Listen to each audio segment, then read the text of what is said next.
Hello everyone, my name is Ahmed Jallo and I'm the Instruction Coordinator Librarian and I'm based at the Menifee Valley campus. So today we're going to be going over how to use the library's databases in our search engine that's located on our library homepage.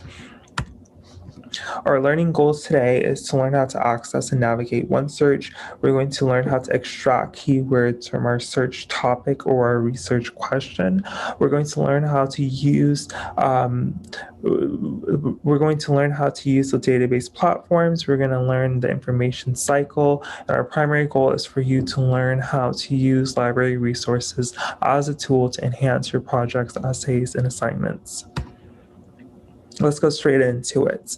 So, what is OneSearch? Well, OneSearch is the primary search engine that we use to retrieve information from our database platforms, and it's located on the library's homepage. To go to the library's homepage, you would have to go to your internet browser and type in msjc.edu/library. Once you click enter, you'll be redirected to our homepage. And what OneSearch is this right here. So this is known as the simple search bar. You also have the option to do an advanced search by moving your cursor to the field box and clicking the enter button.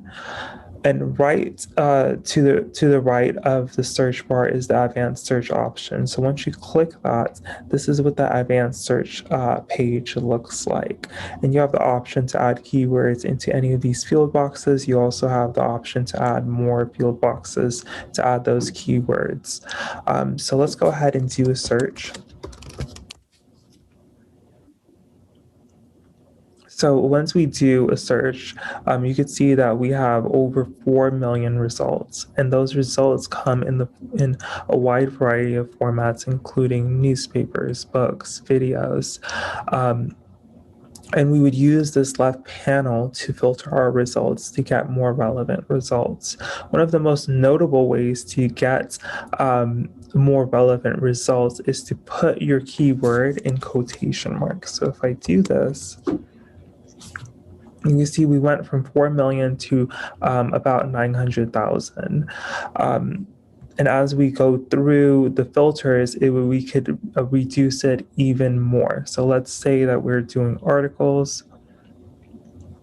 That brings it down to 300, a little over the 300,000, or a little under 400,000. Sorry. And so when you find documents that you like, you could just click the pin over here. So let's say I want that one.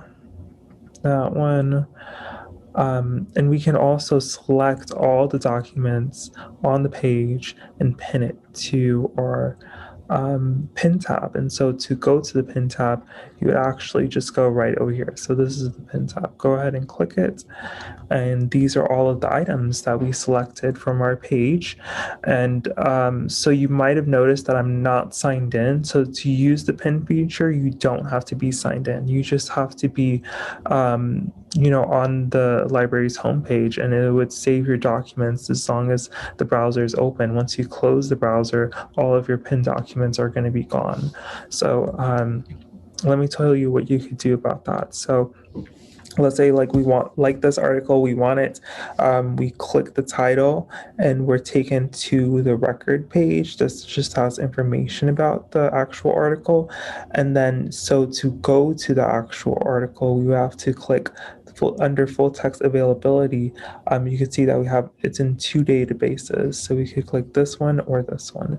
So we go ahead and click it, and we will be redirected to the database platform EBSCO.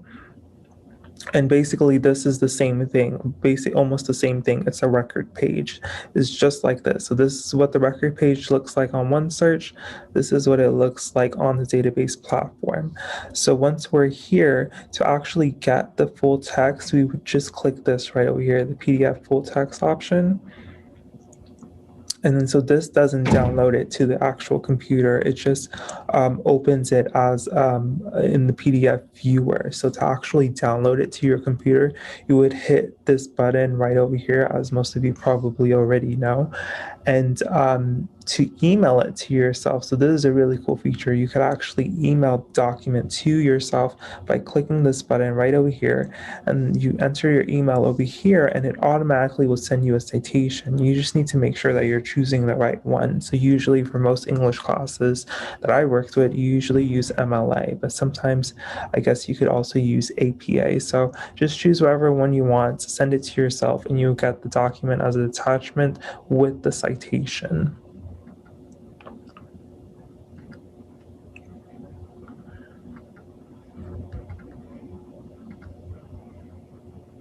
So let me show you a chart I made to explain the difference between OneSearch and the database platform. Okay, so this is a little chart that I made. So when we're using OneSearch or a database platform, our primary goal is to get information, and that information is indexed in a database. So to get access to the information, we have to go through the database.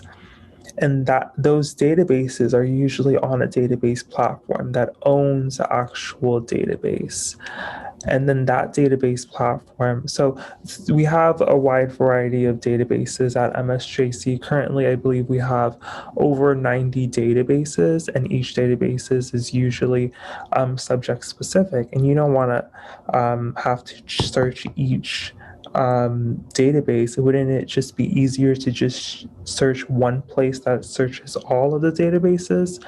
That is why we use OneSearch. So OneSearch is kind of, you could kind of think of it like Google.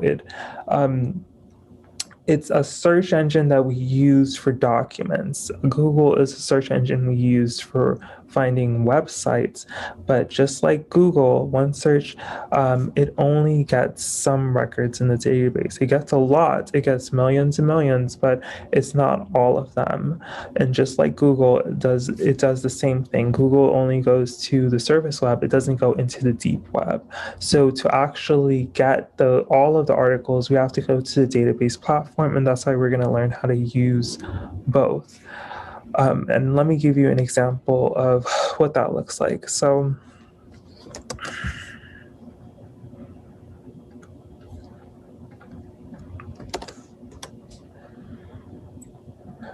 you could see that we have access to this article through MSJC. It's in the database issues and controversies on the database platform Infobase. And you can see it's an article that we have, it's an article that we're paying for. However, if you take the actual title of the article, go back to OneSearch, and you could even tell OneSearch that it's a title.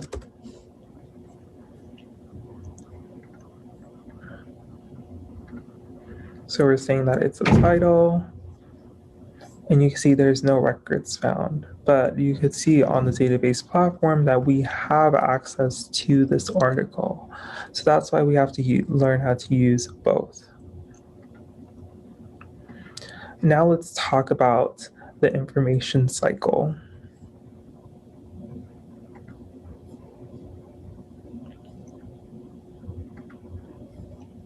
So whenever we're retrieving documents from a database platform, it usually will follow this timeline, and I'm going to go over this timeline right now. So first, an event has to occur. Let's say hypothetically, well, not hypothetically, let's talk about a real event. So Apple slowing down the iPhone. So we know that has been a huge story, but when it first, in the first days when it was just like there wasn't a lot of evidence about it and it was first coming out, we only saw it on social media sites. We saw it on places like CNN that does a lot of stories based on clickbait, allegedly, and on Reddit, and then let's say, a couple weeks pass by, Now the newspapers have it. Let's say hypothetically, and this didn't really happen, let's say a representative from Apple came out and put out a testimony. So then the newspapers are like, okay, well, there's enough evidence here to make a story. So they do the story, but they're not saying for sure that Apple is slowing down the iPhone. They're saying this is the evidence, this is the claim, and you as the reader have to make that decision because there probably is holes in the story.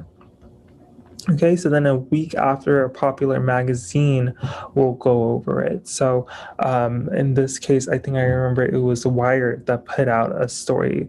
They said, okay, well, you know what?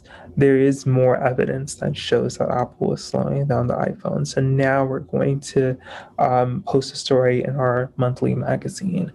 And then months and months after, and this is like after Apple puts out a statement saying that, oh, you know, we did slow down the iPhones, but it's because of this. And they got sued, and those court cases were settled. Months and months after, you get academic and scholarly journals. So let's say that a psychologist, you know, he wants to go back to this stage and he wants to see, okay, well, why were there so many people that were in denial that Apple would do such a thing? Let's study that. So let's say the psychologist studies that and he puts out an article and he sends it to other leaders in the field, so other psychologists. When he does that, they will make edits. They will say, oh, you know, you can't say this, you need to say this instead. And he send it back to the initial author. And that's what makes it peer-reviewed. Peer-reviewed or scholarly. So, and that's why so after, let's say the initial author makes the edits, it's good to go. They put it in the psychology journal and it's published, and now everyone that wants to use it needs to pay to use it. So let's say years and years after, your big textbook companies, they're writing a textbook and they need information from scholarly journals to support their learning content. So they'll pay these people to use bits and pieces of their research in their textbook, and then they sell it to you as a student for whatever price they want to. And what we're doing by helping you learn how to use OneSearch and the database platforms is to help you get articles so that when you make your claims in your essays or assignment, you could use scholarly articles to support your claims.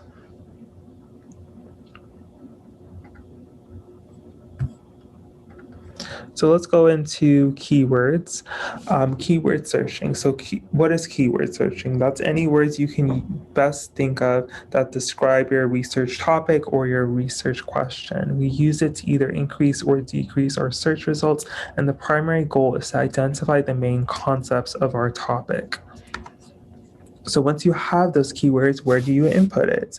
Well, if we go back to the advanced search page on the library website, which looks like this, we would put the keywords in this. So each individual box could get a keyword.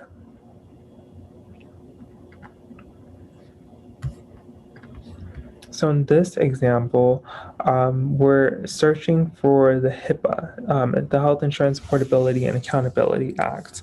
And the keywords that we're pulling from HIPAA is health insurance, privacy, patients. And let me show you the difference between searching just the main topic and the keywords. So if we're doing just HIPAA, you could see, oh, and this is the title. So if we do HIPAA just by itself, you can see that we're getting 5,000 records. But if we do HIPAA and health insurance and privacy and patients, you can see that we have 760 results. So it's far easier to sort these with the left panels, to filter these with the left panel and then go through the results than, having 5,000. Another great way is to use a thesaurus. So usually the database platform, it would have a thesaurus. So what it does is that it looks through all of the articles, all the journals, and it sees the jargon that the authors are using, and then it creates a thesaurus based on that. However, you can also just use thesaurus.com. So if you go to thesaurus.com, for example, we could do learner. So in the education field, we commonly use learner instead of students. And you can see that's right over here. So if I'm writing an article about students and I want to use the word learner instead of students, which is completely okay, you as a student wouldn't be able to get my article if you're searching for students. So that's how we use a thesaurus, so that you could get all the relevant articles.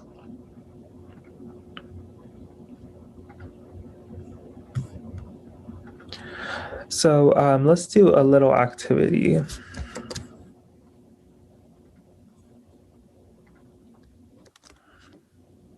So I want you to look at this research question and think of all of the keywords that you could pull out of it. And you can pause the video if you want, but I'll just go right into it. So the first thing we're going to do is we're going to look at all of the big words, all of the nouns. So let's see what we could pull out. So there's obviously technology. There is young minds. What are the other big words? We have effects, but we use it without the S, so we're not excluding the words that don't have the S. Developing. So now that we've extracted the big words, let's find synonyms for those words. So the most obvious one is young minds. What's another word for young minds? Well, we could do tween, we could do teen, we could do children, and technology. What type of technology? Well, what about social media? What about specifically naming the social media? So like Instagram, TikTok.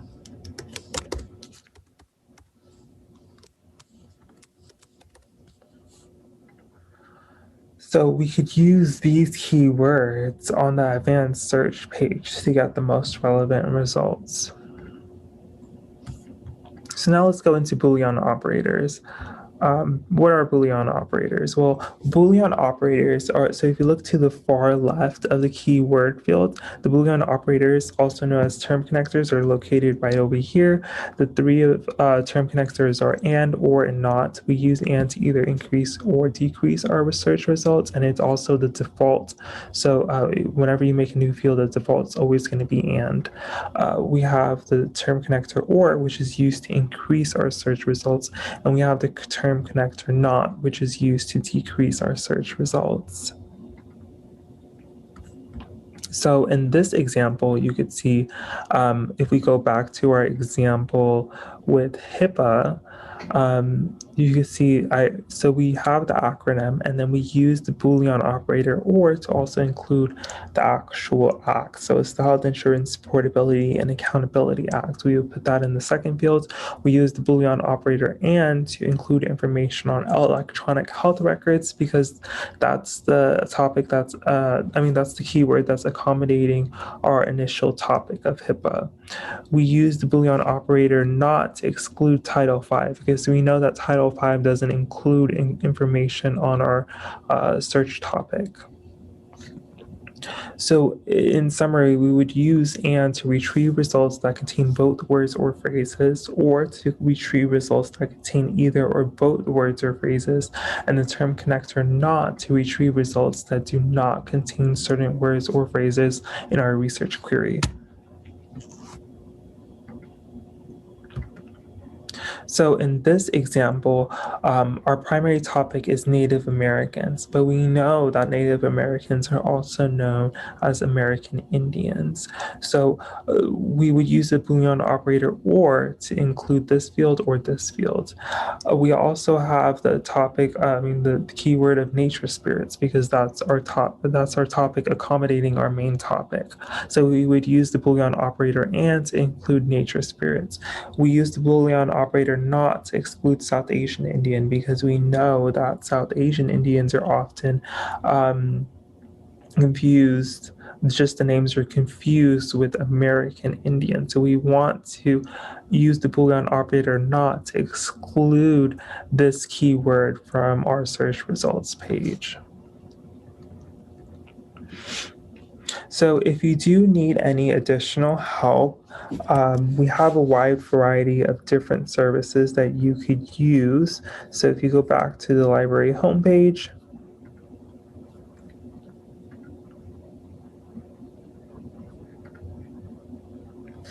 and you scroll down to this middle area right over here, you could see that we have chat available. So you can use this to chat with the librarian.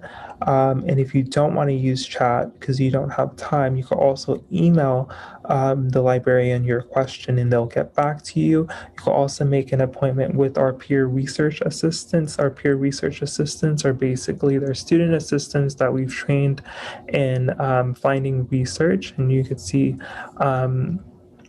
we have a wide variety of, a large amount of student assistants that you could choose from, and you could just click the little I to get some more information about them. And I believe all of them are on Zoom. So whenever you make an appointment, they'll just email you the Zoom link.